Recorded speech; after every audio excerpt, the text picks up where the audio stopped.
Hello and welcome. This is Richa Ojha, lecturer from diet Sonbhadra.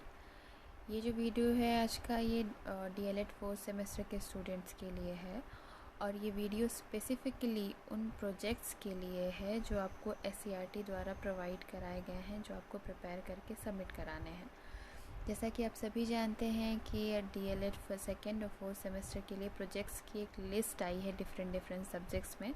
उन्होंने suggest किया है कि इस डेडलाइन के भीतर आपको इन हर सब्जेक्ट में कुछ 4 या 5 या उससे भी ज़्यादा दिए हुए हैं, उसमें से आपको कोई एक प्रोजेक्ट सेलेक्ट करना है, उसको प्रिपेयर करना है और सबमिट करना है। तो जो इंग्लिश का जो प्रोजेक्ट है वो डीएलएड फोर्थ सेमेस्टर के प्रशिक्षुओं के लिए है, प्रोवाइड किया गया है सीआरटी की ओर से, और जो कि आपको तय समय में बना के सबमिट करना है ऑनलाइन। ये वीडियो में हम उसी के बारे में चर्चा करेंगे, लेकिन उससे पहले आप लोग के लिए कुछ जो एससीईआरटी की ही गाइडलाइंस हैं, 2 इन्फॉर्मेशन है जो कि इम्पॉर्टेंट है, जो आपके साथ शेयर करना ज़्यादा ज़रूरी है। उसमें से पहला है एससीईआरटी यूपी। फेसबुक पे जाके एससीईआरटी यूपी पेज पे आप जाएं और उसमें एससीईआरटी की तरफ से कई जो एक्सपर्ट्स हैं वो लाइव क्लासेस ले रहे हैं फेसबुक लाइव के माध्यम से, यानी कि आप उनसे इंटरेक्ट भी कर सकते हैं उनकी क्लास के दौरान। और ये जो है कक्षाएं आपकी मंडे से फ्राइडे तक संचालित की जाएंगी। इनका 2 टाइम स्लॉट होगा, एक होगा 11:30 से 12 बजे, एक सेकेंड, हाँ, एक होगा 11 से 11:30 और दूसरा होगा 12 से 12:30। ये ऑनलाइन लाइव क्लासेस जो फेसबुक पेज पे हैं एससीईआरटी यूपी के, ये 12 तारीख से स्टार्ट हो चुकी हैं और इसका एक शेड्यूल है जिसमें 12 तारीख को द्वितीय सेमेस्टर के लिए था वर्तमान भारतीय समाज और प्रारंभिक शिक्षा, 13 मई को चतुर्थ सेमेस्टर के लिए शैक्षिक प्रबंधन और प्रशासन, 13 ही मई को चतुर्थ सेमेस्टर के लिए विज्ञान, 14 मई को द्वितीय सेमेस्टर के लिए वर्तमान भारतीय समाज और प्रारंभिक शिक्षा, 14 ही मई को द्वितीय सेमेस्टर के लिए अंग्रेजी, 15 मई को चतुर्थ सेमेस्टर के लिए शैक्षिक प्रबंधन एवं प्रशासन और चतुर्थ सेमेस्टर के लिए ही 15 मई को ही विज्ञान। तो ये सब क्लासेस हैं। आप जो फेसबुक यूज़र्स हैं वो फेसबुक के एससीईआरटी यूपी पेज पे जाएं और इन सारे लेक्चर्स से लाभान्वित हो। दूसरी इन्फॉर्मेशन है जो कि एक गाइडलाइन भी है कि जैसे हम सब ने आरोग्य सेतु ऐप डाउनलोड किया था, वैसे ही यूपी गवर्नमेंट के आयुष डिपार्टमेंट विभाग ने एक ऐप डेवलप किया है जो कि है आयुष कवच ऐप। इसको आप अपने प्ले स्टोर से जाके डाउनलोड कर सकते हैं। इसमें जो ये कोरोना का पेंडेमिक इस समय स्प्रेड हुआ है उससे रिलेटेड कुछ इन्फॉर्मेशंस है, कुछ जानकारियाँ हैं, अवेयरनेस है, आपकी रोग प्रतिरोधक क्षमता यानी कि आपकी इम्यूनिटी बढ़ाने के तरीके हो, तो उसको आप ज़रूर डाउनलोड करें और अपने फैमिली मेम्बर से भी कहें डाउनलोड करने को। तो चलिए अब आते हैं प्रोजेक्ट पे। तो डीएलएड फोर्थ सेमेस्टर में जो इंग्लिश के लिए प्रोजेक्ट सजेस्ट किए गए हैं उसमें 4 ऑप्शन है आपके पास। सबसे पहला है लैंग्वेज गेम्स, दूसरा जो है it is about some news headlines, third one is about preparing a picture story, fourth one is making an audio on pronunciation. अब हम डिफरेंटली इन सबको अलग अलग देखेंगे कि अगर इन चारों में से हम किसी एक को ऑप्ट कर रहे हैं तो हम कैसे उस प्रोजेक्ट को प्रिपेयर करेंगे। प्रोजेक्ट्स में जो पहली कैटेगरी है वो है लैंग्वेज गेम्स। उसमें आपको मिनिमम ऑलमोस्ट 10 लैंग्वेज गेम्स जो है प्रिपेयर करने हैं इंग्लिश लैंग्वेज लर्निंग क्लास के लिए। तो इसमें आपको क्या करना है, इसमें आपसे ये एक्सपेक्ट किया जाता है कि आप अपनी क्रिएटिविटी दिखाते हुए ऐसे ऐसे छोटे छोटे गेम्स क्रिएट करेंगे, लैंग्वेज गेम्स, जिससे कि उनकी इंग्लिश की वर्ड पावर और वोकेबुलरी या फिर एक्सप्रेस करने की जो उनकी क्षमता है वो इंटरेस्टिंग वे में बढ़े, जिससे कि वो इसमें अम्यूज़मेंट के साथ पूरा पार्टिसिपेट कर सकें। लैंग्वेज गेम्स में आपको करना क्या है, आपको छोटे छोटे ऐसे गेम्स प्रिपेयर करने हैं। आप अपनी क्रिएटिविटी भी दिखा सकते हैं, आप इंटरनेट की मदद ले सकते हैं, लेकिन ध्यान रहे इंटरनेट पे आपको ऐसे बहुत सारे गेम्स मिलेंगे, जैसे ही आप English language learning games search करेंगे बहुत सारे गेम्स हैं, लेकिन उसमें आपको देखना है, चूँकि आप 4th सेमेस्टर के स्टूडेंट्स हैं तो आप अभी तक, हम एक्सपेक्ट करते हैं कि आप तो एटलीस्ट 2 बार तो प्रैक्टिस टीचिंग या आपके इंटर्नशिप के लिए गए होंगे, आपने स्कूल विज़िट किया होगा, तो वहाँ के स्टूडेंट्स की जो नीड है उससे आप भली भांति परिचित होंगे। तो हम आपको सजेस्ट करेंगे कि आप अपनी क्रिएटिविटी दिखाते हुए जो आपको इंटरनेट पे जो गेम्स मिल रहे हैं उसका आप ऐसा रूपांतरण करें या ऐसे कुछ गेम्स बनाएं जो कि उन क्लासेस में जहां आप गए थे वहां पे भी इक्वली एप्लीकेबल हो। ठीक है, तो आपको उन गेम्स को प्रिपेयर करना है और उनको लिखना है। पहले आपको बनाना है, इसके बाद फिर लिखना है। अब लिखना जो है, मान लीजिए आपने एक गेम प्रिपेयर कर लिया, अब आपके लिखने का भी स्ट्रक्चर होना चाहिए, तो उसके लिए एक स्ट्रक्चर हम सजेस्ट करना चाहेंगे। उसमें आप ऐसे लिखेंगे अपना प्रोजेक्ट। सबसे पहले अपना जो ज़रूरी चीज़ें लिखनी है आपके प्रोजेक्ट के हिसाब से आपके क्लास टीचर्स ने भी बताया होगा। उसके बाद जब आप मेन बॉडी में आते हैं तो सबसे पहले आपको मेंशन करना है नेम ऑफ़ द गेम। आपने जो अपने गेम का नाम सोचा है वो आप लिखेंगे। इसके बाद second thing is suitable for class और एज ग्रुप। आपने जो गेम बनाया है वो किस क्लास या किस एज ग्रुप के बच्चों के लिए सूटेबल है, आप वो मेंशन करेंगे। थर्ड पॉइंट इज़ इंग्रेडिएंट्स और मटेरियल, एड्स और नेसेसरी थिंग्स, यानी कि ये जो गेम है इसको कंडक्ट कराने में आपको किन किन चीज़ों की, किन छोटी छोटी चीज़ों की या फिर किन एड्स की ज़रूरत पड़ रही है, आप उसको मेंशन करेंगे। फिर लास्ट पॉइंट होगा आपका हाउ टू प्ले। उसमें आप वो पूरा प्रोसेस डिस्क्राइब करेंगे कि ये जो गेम है ये आप क्लास में जाएंगे तो आप कैसे कंडक्ट कराएंगे, उसके क्या रूल्स होंगे, क्या मान लीजिए कुछ फाउल है तो फाउल कैसे होगा। अब गेम्स क्या क्या हो सकते हैं, अगर हम सजेस्ट करें, जैसा कि हमने कुछ सर्च किया तो उसमें हमें एक जो बहुत इंटरेस्टिंग लगा वो था लास्ट वन स्टैंडिंग, यानी कि लास्ट में जो बच्चा खड़ा रह गया वो विनर। अब ये गेम क्या है, तो इसमें जैसा हमने उसमें देखा था उसमें ये था कि आपकी जो क्लास है उसको आप एक ग्रुप में एक सर्कल बना के खड़ा कर दीजिए, सर्कल बना के खड़ा कर दीजिए और एक बॉल आपके पास होनी चाहिए। तो आपको क्या करना है, आप एक कैटेगरी डिसाइड कर लीजिए वर्ड्स की, जैसे मान लिया कलर्स या एनिमल्स या फ्रूट्स या फ्लावर्स, एनीथिंग। तो पहले आप जो आपकी कैटेगरी है उसको डिसाइड कर लीजिए। इसके बाद फिर आप गेम्स के, जो आपका गेम है उसके रूल्स बताइए कि बॉल जिसके हाथ में आएगी उसको, सपोज़ आपने सिलेक्ट किया फ्रूट्स, तो बॉल जिसके हाथ में आएगी उसको फट से एक फ्रूट का नाम बताना है और फिर दूसरे को पास कर देना है। दूसरे के पास आई उसको एक फ्रूट का नाम बताना है, इसके बाद तीसरे के पास आई फ्रूट का नाम। जहाँ वो रुक गया, यानी कि मान लीजिए किसी के पास बॉल गई और वो कुछ बोल नहीं पाया, या अगर उसने बोला तो वो रिपीट कर दिया, किसी ने पहले बोला था उसी फ्रूट का नाम उसने फिर से ले लिया, तो वहाँ पे वो इस गेम से आउट हो जाएगा, आप उसको बैठा देंगे। फिर ऐसे करते करते करते आप करेंगे। मान लीजिए फ्रूट्स की जो कैटेगरी है उसके सारे वर्ड्स अब ख़त्म हो गए तो आप कैटेगरी चेंज कर दीजिए, और ऐसे ही जो बच्चे ना बता पाएँ या रिपीट करें किसी का बताया हो उनको आप बैठाते जाइए। तो जो लास्ट में खड़ा रहेगा, ऐसे करते करते करते जो लास्ट में 1 तक जाइए, तो जो लास्ट का एक बच्चा खड़ा रहेगा आप उसको विनर डिक्लेयर कर दीजिए।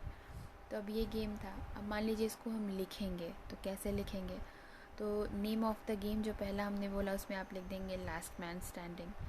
फिर दूसरा जो है suitable for class age group, तो उसमें आपको लगता है, जैसे कि हमें लगता है कि ये क्लास 3 to 4 के बच्चों के लिए होगा, तो आप लिख दीजिए एक टेंटेटिव अप्रॉक्सीमेटली, बहुत एग्जैक्ट होने की ज़रूरत नहीं है, लिख दिया।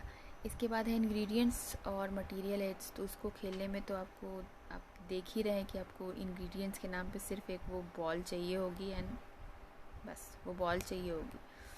तो और आपको एक पेपर पेन लेना होगा जिस पे आप चीज़ें नोट कर सकें, या फिर नॉर्मल आप ऐसे भी कंडक्ट करा सकते हैं। इसके बाद फोर्थ है हाउ टू प्ले, तो उसमें आपको जो पूरा प्रोसेस है उसको आप नरेट कर दीजिए कि आप जब क्लासरूम में जाएंगे बच्चों को एक सर्कल बना के उनको खड़ा कर लेंगे, लेकिन आपको लिखना इंग्लिश लैंग्वेज में है, आप उनको खड़ा करा लेंगे। इसके बाद गेम्स की ये रूल्स होंगे और ऐसे ऐसे जो बच्चा होगा वो विनर होगा, दैट्स इट।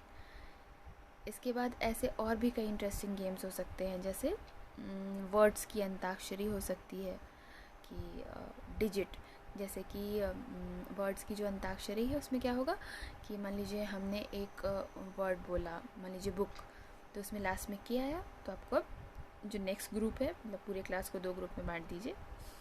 तो हमने मान लीजिए बुक बोला, तो लास्ट में के आया तो आप के वर्ड से दूसरे ग्रुप से एक वर्ड आना चाहिए, फिर उसके लास्ट में जो सिलेबल आएगा उससे इस ग्रुप को, और ऐसे ही उनको आप पॉइंट्स प्रोवाइड कीजिए, और जितना भी आपके पास टाइम हो उतना टाइम लीजिए और अपना गेम आप ये कंडक्ट करा लीजिए। इसके बाद एक और गेम है एक्सप्रेशंस का। आपने डम से राज का नाम सुना होगा, तो उसमें आप इसको लैंग्वेज गेम्स में कैसे कन्वर्ट करेंगे, तो उसमें क्या है कि आप चिट्स बना लीजिए। ऐसे वर्ड्स होने चाहिए जो बच्चों के लिए भी फेमिलियर हों। आप चिट्स प्रिपेयर कर लीजिए और एक बोल में या फिर किसी भी एक कंटेनर में ऐसे उसको रख दीजिए, और जो क्लास है आपकी उसको आप 2 ग्रुप्स में बांट लीजिए। तो पहले ग्रुप से एक बच्चे को बुलाइए, उसको वो चिट दिखाइए और उसको बोलिए कि उसको अपने ग्रुप को बताना है इसको एक्ट करके, एक्सप्रेशंस के माध्यम से।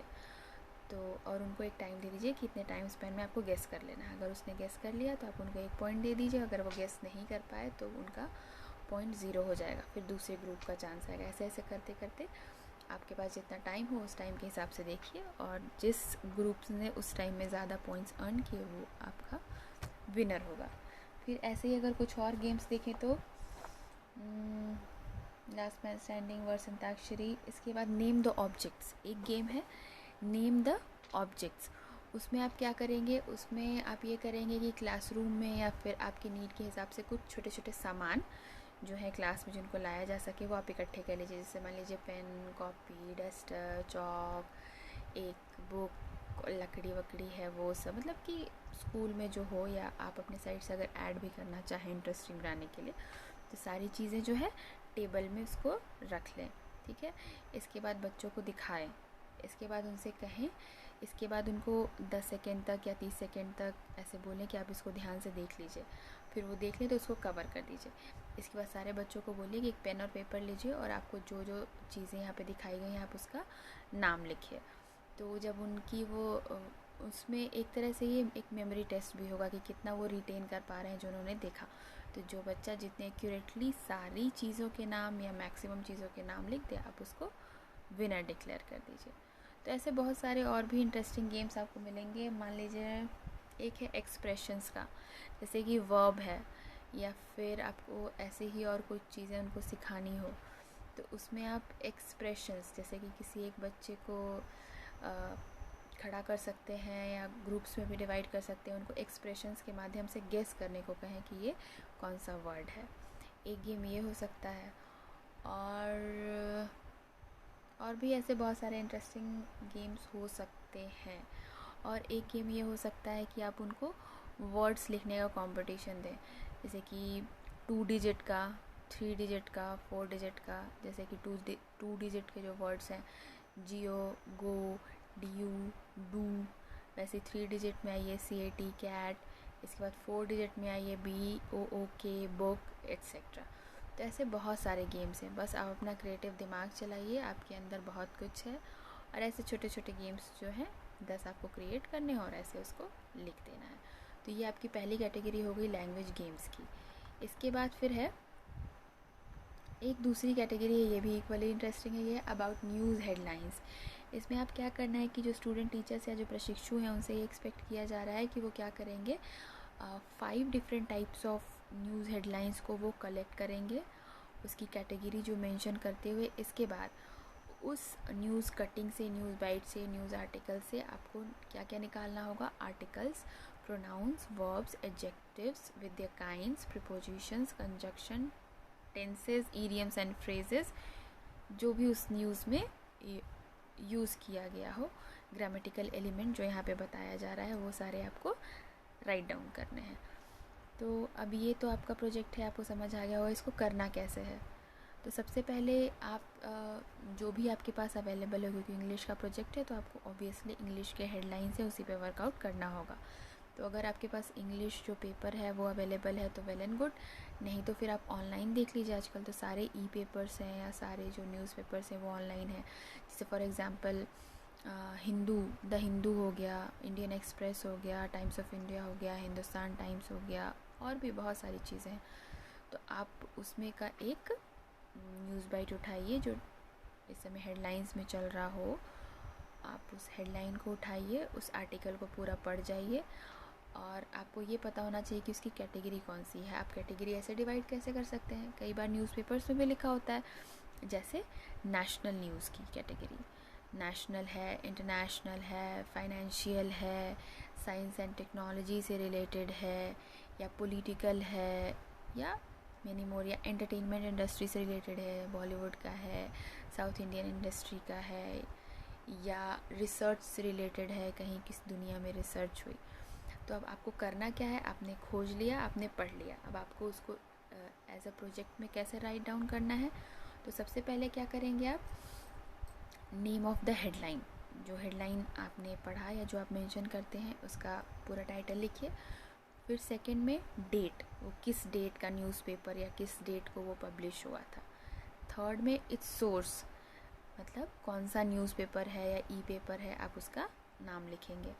फिर है फोर्थ इट्स कैटेगरी, जैसा कि अभी हमने बताया कि आप जो न्यूज़ है वो किस कैटेगरी में आ रहा है, नेशनल, पॉलिटिकल, इंटरनेशनल एक्सेट्रा।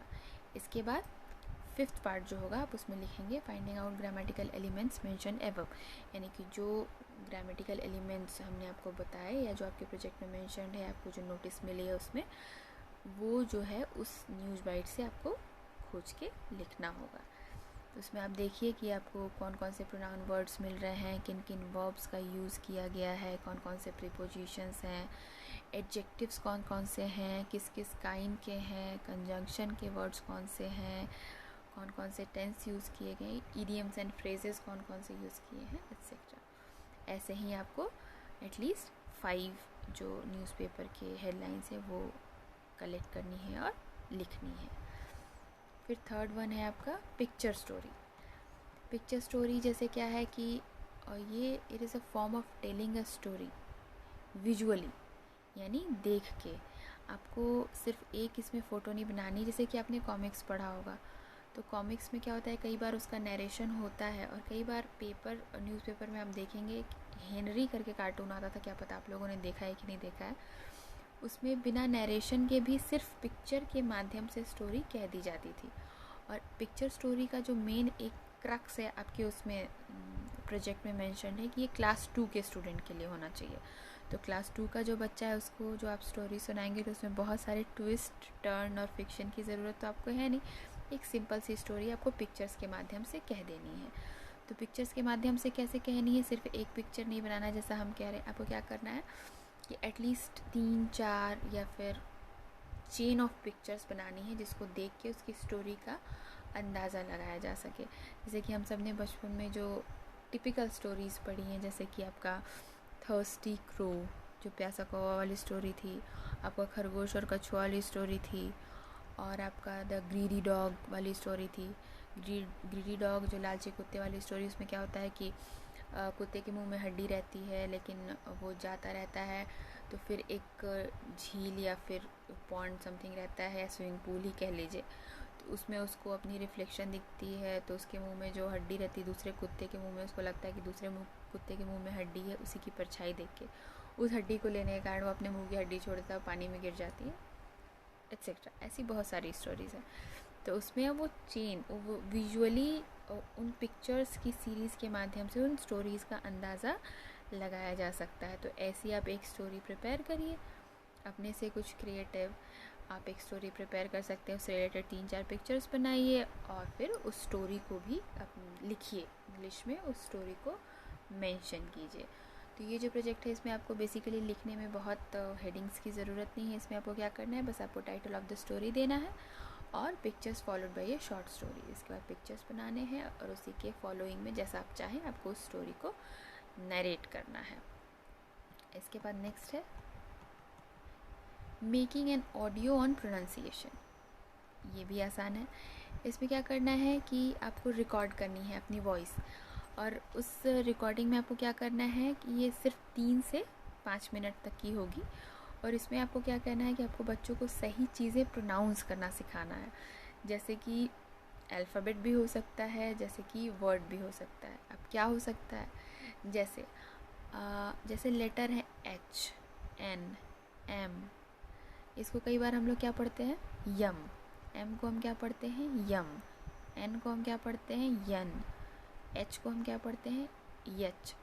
और जैसे हम जो पूर्वांचल के स्टूडेंट्स, इसमें एक चीज़ भी बहुत कॉमन है, जैसे कि वी को हम भी पढ़ते हैं। जैसे हमको वैल्यू पढ़ना है तो हम वैल्यू पढ़ेंगे, वर्ब है तो उसको हम वर्ब पढ़ेंगे। तो ये सब कहीं ना कहीं गलत प्रोनाउंसिएशन है। तो ये इन अल्फ़ाबेट्स का आप सही प्रोनाउंसिएशन सिखा सकते हैं, या आप वर्ड्स के सही प्रोनाउंसिएशन सिखा सकते हैं। जैसे कि जो बच्चों के लिए डिफ़िकल्ट टू प्रोनाउंस वर्ड्स हो सकते हैं, जैसे कि कई वर्ड्स या स्पेलिंग्स ऐसी होती है उसमें कई एक जो अल्फ़ाबेट है उसको साइलेंट कर दिया जाता है। इसमें सबसे अच्छा जो आपका उदाहरण है उसमें KNOW हो सकता है, उसमें के साइलेंट है, तो आप वो प्रोनाउंस कराना सिखा सकते हैं। और भी आप डिफ़िकल्ट वर्ड्स ले सकते हैं, जैसे अभी जब से हमने इकोनॉमिक्स में PG नहीं किया, तब से पहले तक हम RECIEPT को हम रिसिप्ट पढ़ते थे, आदत में शामिल था, हम रिसिप्ट पढ़ते थे, रिसिप्ट ही पढ़ते थे, रसीद को। अब क्या है, अब हमें पता चला कि वो एक्चुअली वो रिसिप्ट नहीं होता, वो रिसीट होती है। उसमें P जो होता है वो साइलेंट होता है। वैसे क्या होता है, DEBT, उसको हम लोग क्या पढ़ते हैं कई बार, डेब्ट, जिसको हम कर्ज बोलते हैं। कर्ज को इंग्लिश में हम डेब्ट बोलते हैं, लेकिन उसको डेब्ट कभी नहीं पढ़ते हैं, उसको हम सिर्फ डेट पढ़ते हैं। बी जो होता है वो साइलेंट होता है। ऐसे ही एक वर्ड और है, ऐसे है FUNERAL, फनरल। ऐसे हम कई बार पढ़ लेते हैं झटके में फनरल। बहुत सारे लोग सही भी पढ़ते हैं, लेकिन उसको क्या पढ़ेंगे हम असली में, फ्यूनरल। वैसे ही दफनाने को इंग्लिश में क्या बोलते हैं, स्पेलिंग होती है BURRY, उसको क्या हम पढ़ेंगे, कई बार हम बरी पढ़ लेंगे, कई बार हम कुछ भी पढ़ सकते हैं, लेकिन उसको असली चूँकि वो है BURRY, लेकिन उसका सही प्रोनाउंसिएशन जो क्या है वो क्या है, BARRY, यानी उसको हम पढ़ते बेरी हैं, बरी को हम बेरी पढ़ते हैं। तो जो अब आपके दिमाग में एक सवाल आ रहा होगा कि प्रोनाउंसिएशन हम सही सीखे कहाँ से, तो इसके लिए सबसे अच्छा आजकल आपके पास अस्त्र है आपका मोबाइल। उसमें गूगल जो वॉइस के हिसाब से, उसमें आजकल आप कोई भी वॉइस सर्च करते हैं या नॉर्मल किसी वर्ड का वोकैब सर्च करते हैं, तो उसमें बगल में एक स्पीकर का साइन बना होता है, उसमें आप क्लिक करेंगे तो वो आपको बोल के बता देता है। आपका एक्सेस इसमें नहीं है तो डिक्शनरी आप देखें, कोई भी डिक्शनरी आपके पास अगर अवेलेबल होगी तो उसमें भी वर्ड्स को सही प्रोनाउंस करना बताया जाता है। तो ऐसे ही आप कुछ ऐसे इतने वर्ड से अल्फ़ाबेट से लिस्ट आउट करें जिसका ऑडियो आप 3 से 5 मिनट में बच्चों के लिए बनाएं, उनको सही प्रोनाउंसिएशन, सही उच्चारण सिखाएं। अब उसको आप लिखेंगे कैसे, तो उसमें तो आपको मेनली जो है रिकॉर्ड करना है, लेकिन जो उसकी समरी, जो कंटेंट है जो आपने रिकॉर्ड किया और उसकी जो समरी है पेपर में लिखनी है और भेजनी है। तो ये आपके सारे प्रोजेक्ट्स का जो एक हमें लगा ओरिएंटेशन हमने आपको दिया, और कैसे आपको लिखना चाहिए या कैसे आपको करना चाहिए, इसमें आप बढ़ चढ़ के हिस्सा लें, क्योंकि अभी आपके पास वो बाध्यता नहीं है कि सुबह की अटेंडेंस देनी है, शाम की अटेंडेंस देनी है, पूरी की पूरी क्लास करनी है, ये क्लास नहीं चल रही, खाना खाना है। अभी आपके पास टाइम ही टाइम है, तो क्यों ना आप अपनी क्रिएटिविटी दिखाएं, अपने एग्ज़ाम्स के लिए प्रिपेयर करें, अपनी क्रिएटिविटी दिखाएं, और आने वाले समय में ऐसी बहुत सारी एक्टिविटीज़ आपसे कराई जाएंगी। तो इसको लेके आप घबराएं ना, अपना इसको एंजॉय करें। और जो नोट ऑफ कॉशन है यहाँ पे वो है कि it is suggested that project should be prepared with the materials already available at home. मतलब आपके घर में जो चीज़ें अवेलेबल हैं, अपने प्रोजेक्ट्स आप उसी से क्रिएट करें। इसमें एक अंडरलाइंग मीनिंग, ये भी अंडरलाइंग जो मीनिंग है वो ये भी है कि आपके बाहर घूमने का बहाना ये कतई नहीं होना चाहिए कि हमको DLED के प्रोजेक्ट बनाने के लिए जो है सामान लेने बाहर जाना है। इसीलिए ये पहले से आपके लेटर में मेंशन कर दिया गया है SCERT के द्वारा कि आपके घर में जो सामान अवेलेबल है आप उसी से बनाएं, ये आपके बाहर घूमने का बहाना कतई नहीं हो सकता। इसके बाद है the projects must be send before the deadline on the email ID provided by the class teacher. आज ग्रुप्स में आपको नई email ID प्रोवाइड की गई है, आप अपने सारे प्रोजेक्ट्स जो हैं उसी email ID पर भेजें। और एक और टिप है आपके लिए कि जो भी आप फाइल क्रिएट करें, कैम स्कैनर से या किसी भी चीज़ से स्कैन करें या फ़ोन से स्कैन करें या PDF बनाएं, तो उसको उसकी जो नेमिंग है वो उसके अकॉर्डिंग कर दें, मतलब आपने कैसा प्रोजेक्ट बनाया है।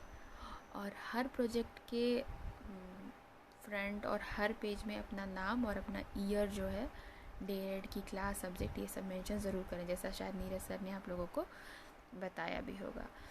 तो ये तो हमारे साइड से हमने सोचा कि हमने काफ़ी कुछ आपको हिंट कर दिया है।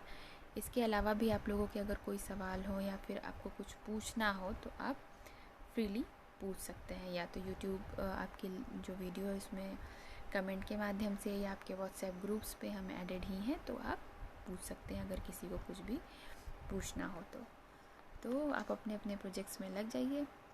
अब मिलते हैं अगले वीडियो में। Thank you.